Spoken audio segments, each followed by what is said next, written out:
spikes are in the front of his body, those are a working, functional buzzsaw. And so Gigan is usually classified as a cyborg monster. He is somehow a mixture of like a mechanical and organic creature. Nobody has any idea what an organic Gigan would look like, what parts of it were, what did he look like before, he got experimented on and turned into this fucking monstrosity. Nobody knows. No questions about Gigan will ever be answered. And honestly, I like it that way because I have a million fan theories about what Gigan is and like how they made him and all sorts of shit. But I don't want to waste your time with that. I'm talking forever in this video. And so, but the main, I love Gigan's design. I love all of the things about like Gigan's design is very appealing to me. Everything about him works, in my opinion. He's the most bizarre monster design, I think, of all of them. But the reason that I love him, the reason he's my favorite monster is because of his personality and how clearly defined it is. There's a scene, and I can sum it up almost perfectly in one moment in this city destruction scene.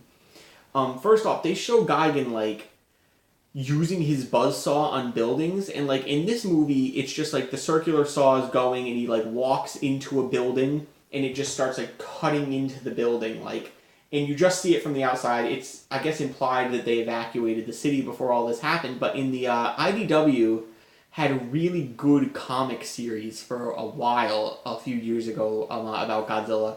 And they had this great moment where Gigan's destroying a city, and you get to see pretty much almost that exact same moment where Gigan just walks buzzsaw first into a building and starts cutting into it. But you get to see it from the inside of the building, and it's like an office building, and you see people like holding onto their cubicles so that they don't like fall straight down into that running buzzsaw.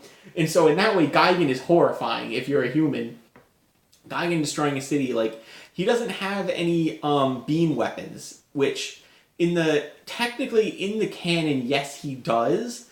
In all of the promotional art for this movie, he was shown firing a laser out of the little dot on top of his head. And it's just like this little, very simple looking red laser.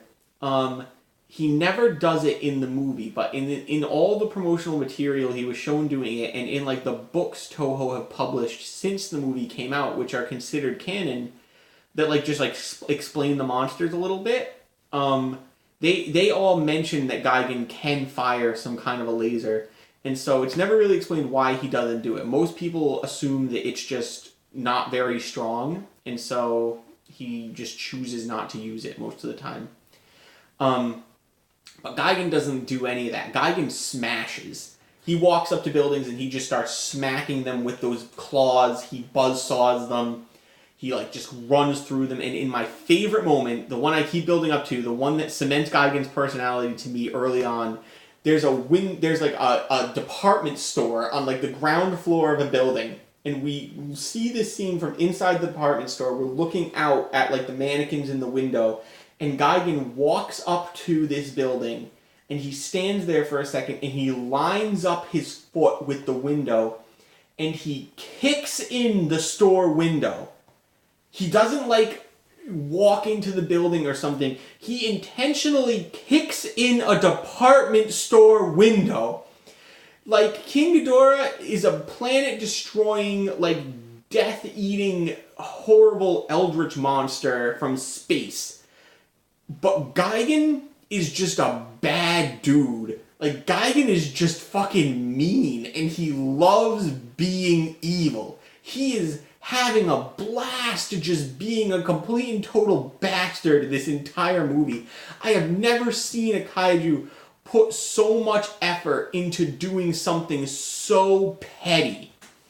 I can't call Gigan, like, the most blatantly evil kaiju, because we're gonna get to him later.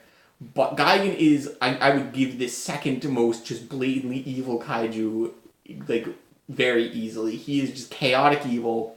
He's wrecking things because it's fun. Right now, he's under alien mind control, but, like, we're going to see later that is not inhibiting Gigan's enjoyment of this. Gigan loves breaking things. I talked about that scene for a really long time. But I loved that scene where Gigan and King Ghidorah are destroying the city. They're destroying a bunch of like oil tankers and like gas refineries and stuff. So there's a lot of great explosions. There's all sorts of fire. They went crazy with the pyrotechnics here. And then we get a scene where the Maser tanks show up again, and the Maser tanks start firing at Gigan, and Gigan like falls over. Gigan is not a tank. Gigan takes damage in this movie. He can get hurt pretty easily. When the Maser tanks shoot at him, he gets hurt. Like, he falls over and he starts crawling away. And he crawls behind some trees. And then they cut to stock footage from War of the Gargantuas, where the Green Gargantua is crawling behind trees. And luckily the trees obscure it enough that if you don't know what you're looking at, like, you won't be able to tell that that's very clearly not Gigan, but Gigan is so distinctive looking, and the Gargantuas look nothing like him.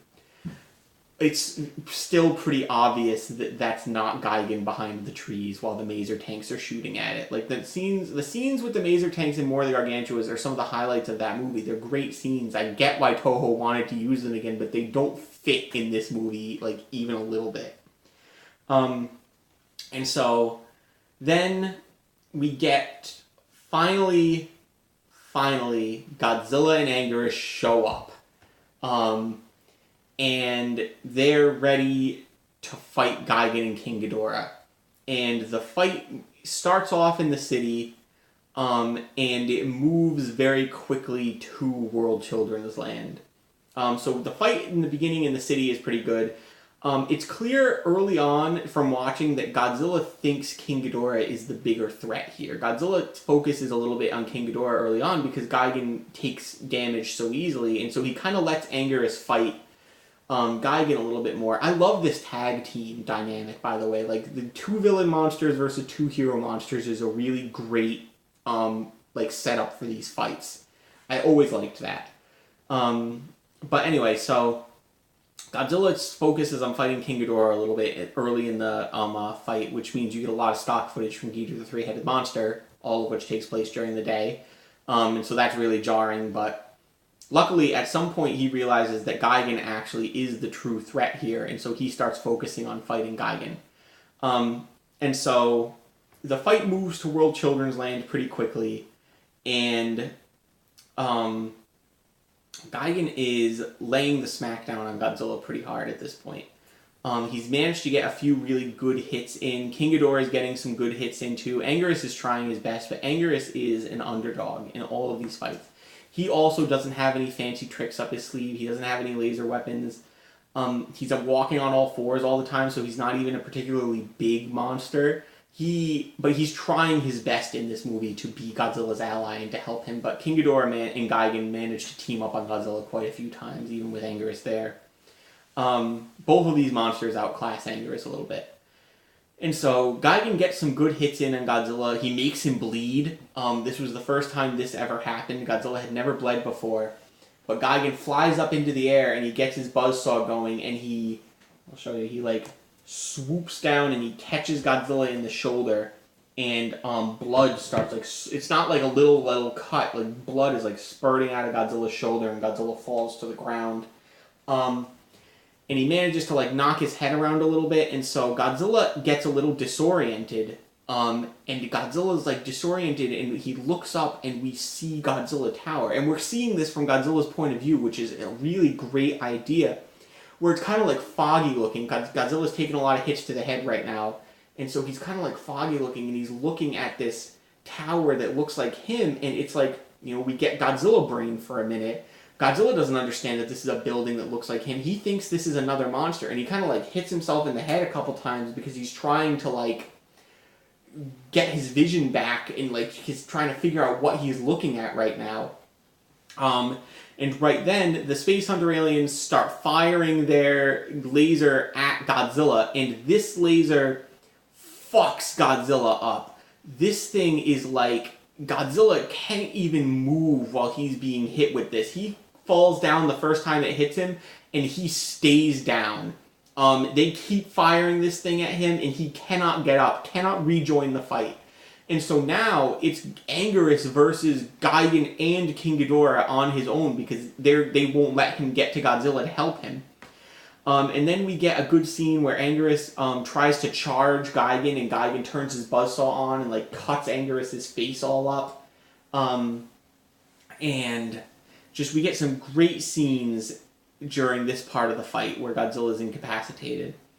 And Gigan is like, he's also sadistic. Like, he loves fighting. He loves hurting other monsters. We get a lot of scenes, like, he looks at Godzilla, like, being shot with the lasers, and he starts laughing. And it's like, Hedra, you could just kind of see in his eyes and in, like, the vocals he was laughing. Gigan, like, you get that. His eye, I don't think his eye moves at all, because it's supposed to be like a glass visor.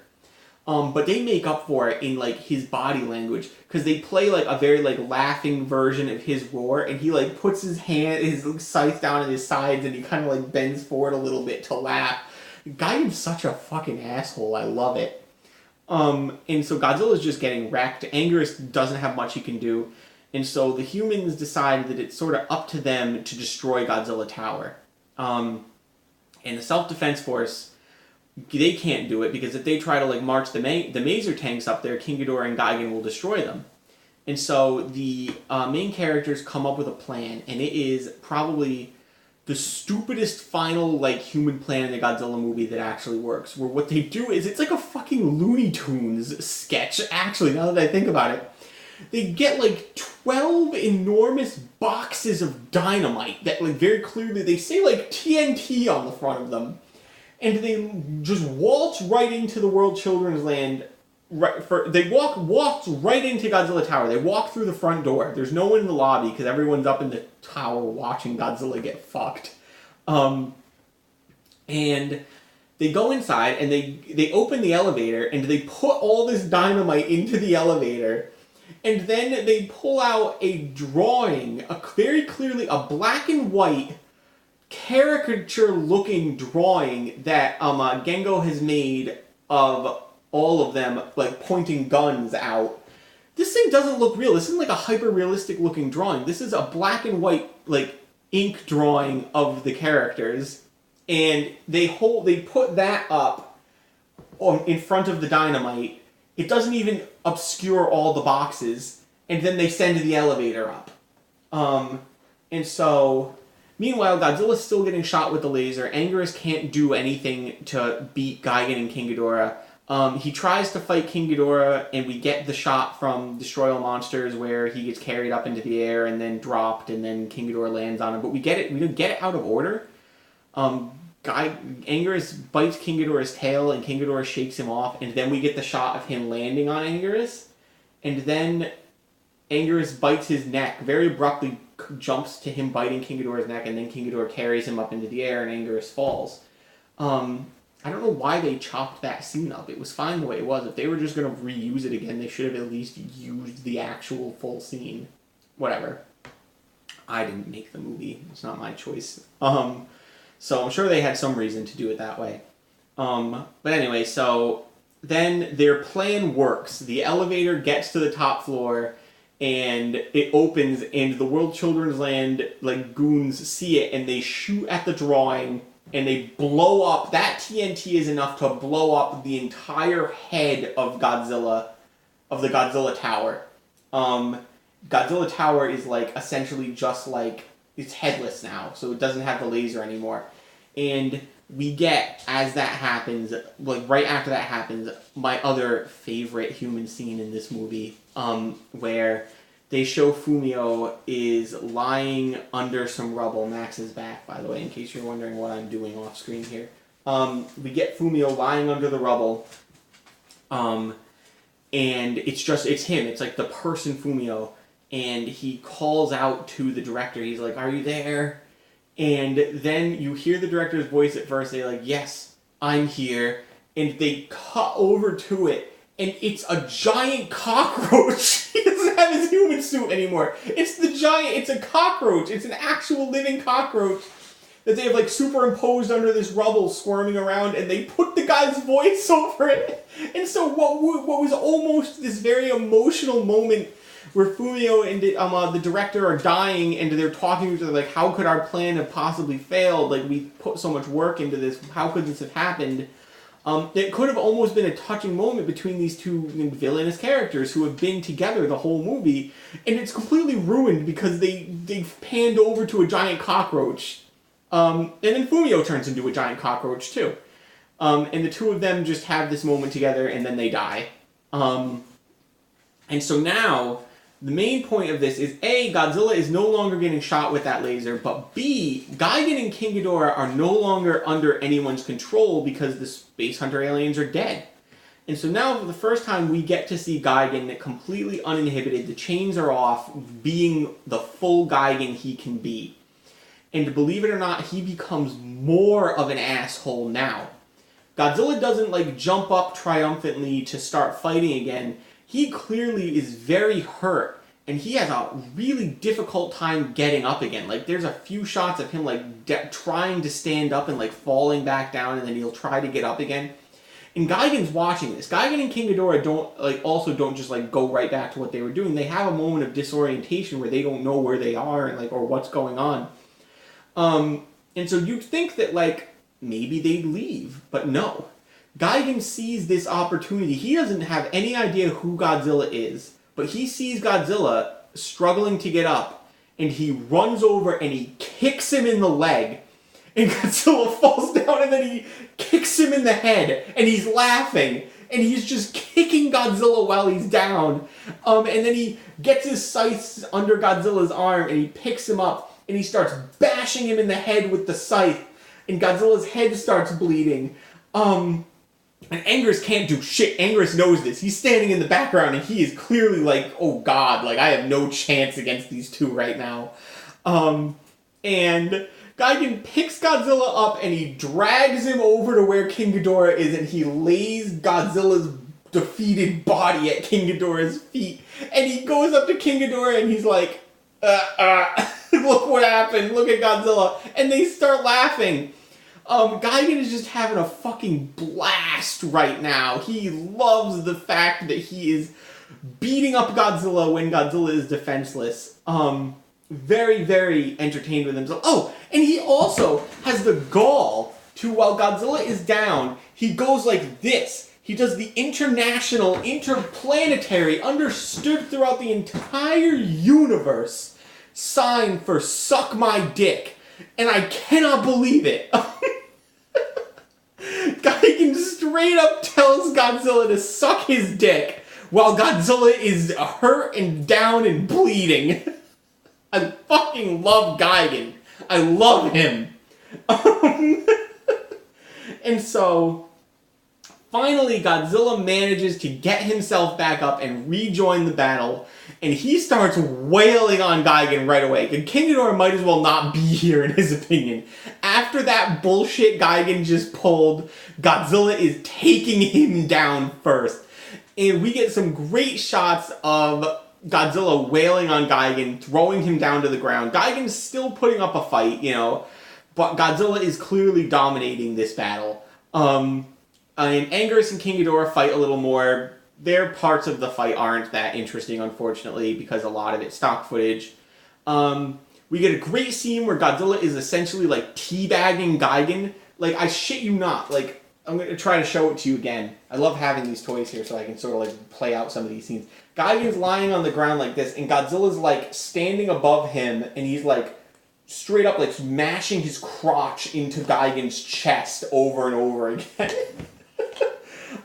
It's a great, I love it. Like, the fight is so personal. This is another fight where Godzilla, by the end of it, doesn't want to be here anymore. He is pissed off and very, very angry at the enemy monster. And so then, after that, like, embarrassing moment, Gigan tries to run away. He tries to fly off into the distance, and Godzilla shoots his fire at him and brings him back down. Gigan crashes down into the ground. Before that happened, when Godzilla and Gigan were, like, tussling, they wrecked the rest of Godzilla Tower. Gigan threw Godzilla into it. And then Gigan tries to fly away. Godzilla shoots him down. Godzilla throws a rock or something at Gigan. Gigan gets up and tries to fly away again. And Godzilla shoots him down again. 2 attempted retreats for Gigan now. And so now Gigan is like lying on the ground, and Godzilla turns his attention to King Ghidorah, who is fighting Anguirus. And you know, like everything, Gigan might have been the biggest asshole in this fight, but all of the history that Godzilla and King Ghidorah have isn't over. Also, I completely forgot how Godzilla manages to regain his footing in this fight. It's important. Godzilla, when Gigan is like laughing about having beat him and stuff, Godzilla manages to regain his senses enough to get back up, and he like tricks Gigan into charging at him, and he dodges it, and Gigan charges directly into King Ghidorah, and King Ghidorah retaliates by shooting like gravity beams at Gigan. I'm sorry I didn't tell you this part when it happened, and I'm telling it to you like towards the end of the fight instead of like when it actually happened in the fight, because this is a great part of the fight. And it's just cool because these monsters aren't under alien control anymore, and so now like Godzilla and Anguirus have a moment where they can step aside and actually like, they don't actually talk this time unfortunately, but they sort of like talk to each other, and they're able to like come up with a strategy for how they're going to take on the rest of this fight.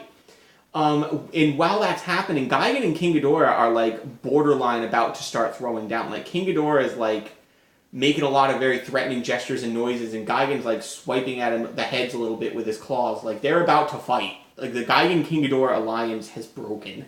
And so Godzilla, and then the stuff happens where Godzilla manages to regain the upper hand. He manages to lay the smackdown on Gigan. Gigan tries to run away a couple times. Godzilla stops him.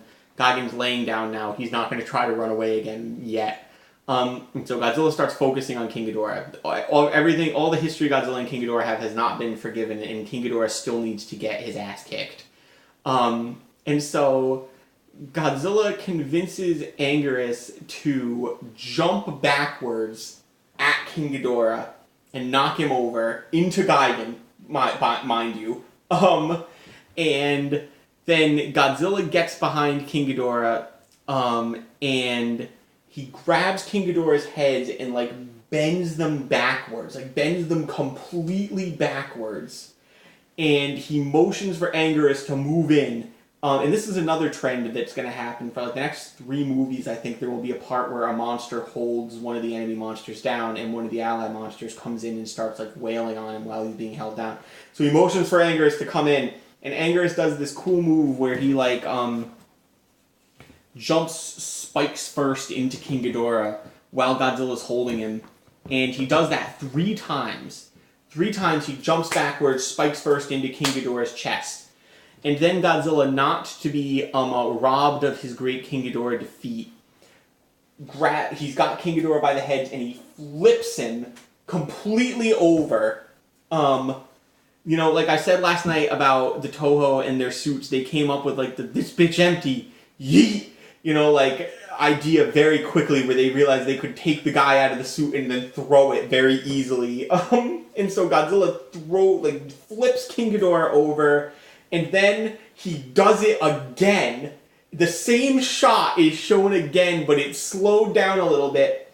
Godzilla grabs King Ghidorah and he throws him down again. And by the way, every time they show this, you get a reaction shot from Anguirus who's like, and they show it a 3rd time. It's the same scene of Godzilla flipping King Ghidorah 3 times it slows down a little bit every time they show it. I don't know if that means, like with the heavy use of stock footage in this movie, I can't tell if that means that Godzilla was supposed to have actually flipped King Ghidorah 3 times, or if Toho rightfully thought that this was such a great shot, it's such a cool scene, that we needed to watch it 3 times. And if that's the case, they were right. I wanted to see that scene 3 times. And so, King Ghidorah gets up and he flies away, and Gigan, you know, from off-screen flies right behind him. Both of them just fucking book it. And while they're flying away, you can hear them, like, roaring at each other. Like, they're, like, bitching at each other as they're flying away, which I think is hilarious. Very tenuous, allyship between King Ghidorah and Gigan. And so then Godzilla, like, there's this weird moment where Godzilla, like, is very quietly watching King Ghidorah and Gigan fly away. Like, he almost seems sad. There's something about his eyes that makes him look, like, almost sad that this fight is over. He wanted to beat up Gigan more. He probably had something very special planned, but now Gigan's too far away. So they fly back off into space. And then Godzilla and Anguirus walk off into the ocean. The human characters go up to like the cliffside to wave goodbye to Godzilla. And this time Godzilla does manage to turn around and sort of give a last roar to the camera. Freeze frame. And then you get a pretty awful song over the end credits. The rest of the soundtrack in this movie is pretty good. All the Akira Ifukube score is, of course, beautiful. The rest of the soundtrack in this movie is good, but the actual like song with lyrics that they came up with for the ending, not so much. And so then the movie's over. Roll credits. That's the end of it. So I want to get now we get the fun part where I get to talk about all the random shit I know about this movie. One of my favorite fun facts about it is that when they were making the Gigan suit, originally they designed the claws, they built them out of fiberglass. And I cannot overstate enough how difficult it was to portray the monsters in these movies. The suits were so heavy. The guy who is in the Gigan suit, who would later go on to play Godzilla, would routinely like pass out while he was playing the monsters because it was so hot and it was so like physically taxing to be in those heavy suits, having to give this very like expressive performance entirely through your body movement. And so it was wild for them. But anyway, so they designed the Gigan claws out of fiberglass, and the actor physically could not lift his arms up. They were so heavy, he couldn't pick his arms up to do anything with them. And he finally managed to talk Toho into replacing them with a lighter material. I don't know what they eventually made them out of, but I thought that was a really cool fun fact. Just in general, the monsters in this movie, their suits are very clearly worn down. Godzilla's suit, this is, like I said, the fourth movie that they have used this suit in, especially in the region right under his arms.